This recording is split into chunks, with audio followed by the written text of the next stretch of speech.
तो आज हम सीखने वाले हैं स्किन टाइप्स के बारे में, क्योंकि यहाँ पर ही जो है ना हम गलती करते हैं कि हम अपनी स्किन टाइप की चीज़ें नहीं लगाते अपने फेस पे, हम कोई और चीज़ें लगाते हैं, तभी कहते हैं हमारा मेकअप काला हो गया, मेकअप फट गया, मेकअप क्रेकी हो गया, पेची हो गया। ये सारे मसले जो आते हैं ना यहीं से शुरू होते हैं और यहीं पर ही हम जो है ना इग्नोर करते हैं। हो सकता है आपने स्किन टाइप सुना और आप वीडियो छोड़ दो, लेकिन नहीं, ये एक ऐसी प्रोफेशनल क्लास है जो कि आपने लाजमी जो है ना पूरी मुकम्मल देखनी। अगर आपको ये वाली नॉलेज हो गई ना तो आप इजीली मेकअप कर पाओगे, एटलीस्ट अपना तो सही। तो अभी आप ये भी सवाल करोगे कि दीदी आप ही स्किन टाइप को कैसे जाने, स्किन टाइप हमारी कैसी है, कैसे पता चलेगा? तो देखिए, सबसे पहले आपने करना क्या है कि सुबह को जब आप उठते हो तो आपके फेस का जो टेक्सचर होता है ना वो ही आपकी स्किन टाइप बता सकता है कि आपकी स्किन टाइप क्या है। तो आपने सिंपली क्या करना है अपनी स्किन टाइप को जानने के लिए कि सुबह जब आप उठोगे बिना किसी फेस वॉश की, आपने बिल्कुल फेस वॉश वगैरह नहीं करना है, सही है। आपने क्या करना है, आपने जो है ना टिश्यू पेपर ले लेना है, ठीक है। टिश्यू पेपर लिया आपने और अपने फेस पर टैप किया, ठीक है।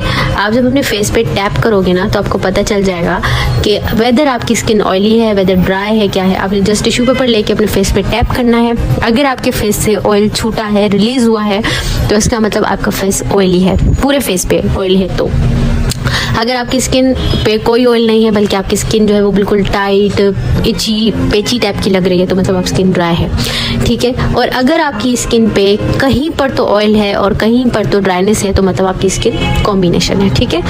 और अगर आपकी स्किन पे कहीं पर भी ना ऑयल है ना ड्राइनेस है, बिल्कुल नॉर्मल है, ना तो उस पर कोई ऑयल है ना ही कोई उस पर ड्राइनेस है, तो वो नॉर्मल स्किन टाइप है, ठीक है। ऑयली स्किन वालों की क्या निशानी है कि उनके फेस पर ऑयल भी होता है और दूसरा उनके ओपन पोर्स का काफ़ी इशू रहता है फेस पे से। ये ओपन पोर्स बहुत ज़्यादा उनके होते हैं और जिससे हर वक्त जो है वो ऑयल रिलीज हो रहा होता है, ठीक है। उसके बाद कॉम्बिनेशन स्किन जो होती है ना वो ड्राई स्किन और ऑयली स्किन का बच्चा होती है, ये इन दोनों में से निकला। दरअसल होता कुछ इस तरह से कि आपकी स्किन जो है ना वो सीजन पे भी चल रही होती है कि कभी ड्राई कभी ऑयली, कभी ऑयली कभी ड्राई, कभी पूरा फेस जो है वो ड्राई है लेकिन टी जोन जो एरिया है टी वो हमारा ऑयली है, कभी टी जोन ड्राई है, ज़्यादातर टी जोन ऑयली होता है बाकी ड्राई होता है। टी जोन क्या होता है वो मैं आपको समझा देती हूँ कि टी जोन जो है ना हमारे फेस में इस तरह से ये जो है ना फोरहेड से लेके नोज से लेके चिन तक जो है एरिया हमारा टी जोन होता है। मैंने साथ ये पिक्चर आपको दिखाई ताकि आपको समझ में आ जाए कि टी जोन क्या होता है, क्योंकि बहुत सारे लोग बोलते हैं ना टी जोन, तो बहुत सारी लड़कियों को समझ नहीं आता कि टी जोन होता क्या है। जो टी बना हुआ है ना ये ज़्यादातर कॉम्बिनेशन स्किन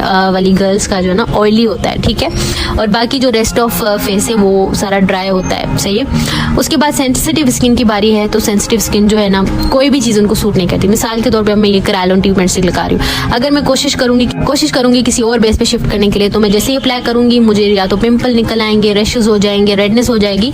तो सेंसिटिव स्किन को आप इस तरह से पहचान सकते हो कि उनको कोई चीज़ सूट नहीं करती, बहुत ही कम चीज़ें सूट करती हैं। उसके बाद नॉर्मल स्किन की बारी मैंने आपको बता दिया कि इनकी स्किन ना तो ड्राई होती है ना ऑयली होती है, बिल्कुल नॉर्मल चल रही होती है और कोई भी चीज़ जो है फेस पे इनको सूट कर जाती है। ये आराम से जो है ना कोई भी चीज़ लगा सकते हैं, इनकी स्किन बड़ी अच्छी होती है और ये बहुत ही रेयर स्किन होती है क्योंकि ऐसी कोई स्किन होती ही नहीं है। ज़्यादातर बेबी स्किन ही हो सकती है कि जिसमें ना ड्राइनेस हो ना ऑयलीनेस हो, तो इस तरह से, ठीक है ना। तो ये जी हमारे स्किन टाइप्स थे। ये वो चीज़ है जो हम लोग करते ही नहीं हैं, जो कि बहुत ज़रूरी है।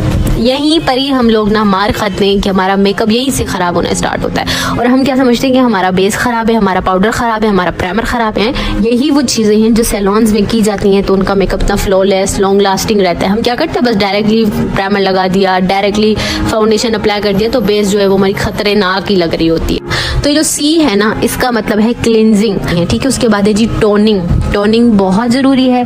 ये जो हमारे पोर्स होते हैं ना फेस पे, इनको श्रिंक करने के लिए टोनर बहुत ज़्यादा ज़रूरी होता है। उसके बाद जी मॉइस्चराइजिंग की बारी है, जो कि हम बिल्कुल नहीं करते, समझते हैं ये सीज़न में होता है, गर्मियों में तो नहीं करना होता, सर्दियों में करना होता है। तो ये जो हमारे दिमाग में बातें पता नहीं कहाँ से आई है ना, तो उनको आप निकालें और इस चीज़ को आप एक्सेप्ट करेंगे, सारी चीज़ें हमने करनी है, देन ही हमारा मेकअप फ्लॉलेस बनेगा। उसके बाद जो है ना फेस स्क्रब, ठीक है, और फेस पैक ये ज़रूरी है, लेकिन ये होता नहीं है। मिसाल के तौर पे आप किसी ब्राइड का मेकअप कर रहे हो तो फ़ौरन आप नहीं लगा सकते उसको, लेकिन एक रात पहले आप ये प्रिपरेशन करो कि फेस पैक भी लगा लो, स्क्रब भी कर लो, ठीक है ना। तो ये बहुत ज़रूरी है क्योंकि आपकी स्किन को ये नीट करता है और आपकी मेकअप के लिए फेस को रेडी करता है। जो क्लिनजिंग है ना, क्लींजिंग आप कोई वाइप्स ले लो, ठीक है। वाइप्स बहुत ही ऑन द स्पॉट इमरजेंसी में यही चीज करें कि आपका क्लाइंट है, आपका कस्टमर है, तो आपने सिंपली उसके फेस पे वाइप्स लगा देने। वाइप्स मिलते हैं रिवाज यूके के, ग्लैमरस फेस के, गार्नियर के, बेबी वाइप्स ले लें, न्यूट्रीजेना के मिलते हैं। आपको जो भी है वो आप ले लें वाइप्स, ठीक है, और फेस क्लीन कर लें। उसके बाद टोनर है। टोनर आप मिस रोज का बाय कर सकते हो, रिवाज यूके वालों के मिलते हैं, पॉन्ड्स की बाय कर लो। सबसे बड़ी बात जो है ना, टोनर आप रोज वाटर यूज कर लो, ठीक है। उसके बाद मॉइस्चराइजिंग की बारी है। मॉइस्चराइजिंग हम स्किन के अकॉर्डिंग करेंगे, तो वो मैं आपको आगे चल के बताती हूँ कि आपने कौन सी चीज कौन सी स्किन पे करनी है और कौन सी नहीं करनी। तो ड्राई स्किन वाले हैं वो क्लींजिंग करेंगे, ठीक है, क्लींजिंग वो लाजमी करेंगे। उसके बाद वो मॉइस्चराइजिंग करेंगे। ओपन पोर्स उनके फेस पे नहीं होते हैं, सच खास ऑयलिंग का इशू नहीं होता, तो वो टोनर वगैरह नहीं लगाएंगे, ठीक है। टोनर वो स्किप कर देंगे अगर आपकी स्किन ड्राई है तो, ठीक है। उसके बाद जी ऑयली स्किन वाले तीनों स्टेप करेंगे, CTM करेंगे, CTM क्लींजिंग, टोनिंग, मॉइस्चराइजिंग, तीनों के तीनों करेंगे, सही है। क्लींजिंग के लिए वाइप्स यूज करेंगे, टोनिंग के लिए रोज वाटर यूज कर लेंगे या फिर पॉन्ड्स का या किसी भी ब्रांड का टोनर यूज कर लेंगे, और फिर मॉइस्चराइजिंग करेंगे। उसके बाद कॉम्बिनेशन स्किन वाले जो है अपनी स्किन के अकॉर्डिंग यूज करेंगे। लाइक अगर आप समझते हो कि आपकी स्किन ज्यादा ड्राई की तरफ है तो फिर आप क्लींजिंग और मॉइस्चराइजिंग करेंगे, और अगर आपकी स्किन ज्यादा ऑयली की तरफ है तो आप ये तीनों स्टेप्स फॉलो करेंगे, सही है। अच्छा, जो क्लींजिंग है ना, क्लींजिंग मैंने आपको जैसे पहले ही बताया कि आपने वाइप्स यूज करने, लेकिन मॉइस्चराइजिंग जो है ना, आपने ड्राई स्किन वालों ने ऑयल बेस्ड मॉइस्चराइजर यूज करना है, ठीक है। जैसे निविया का हो जाता है या पॉन्ड्स का होता है, ठीक है, ऑयल बेस्ड होना चाहिए। निविया के काफ़ी जो है ना मॉइस्चराइजर वो ऑयल बेस्ड होते हैं, आपके ड्राई स्किन वालों के लिए बहुत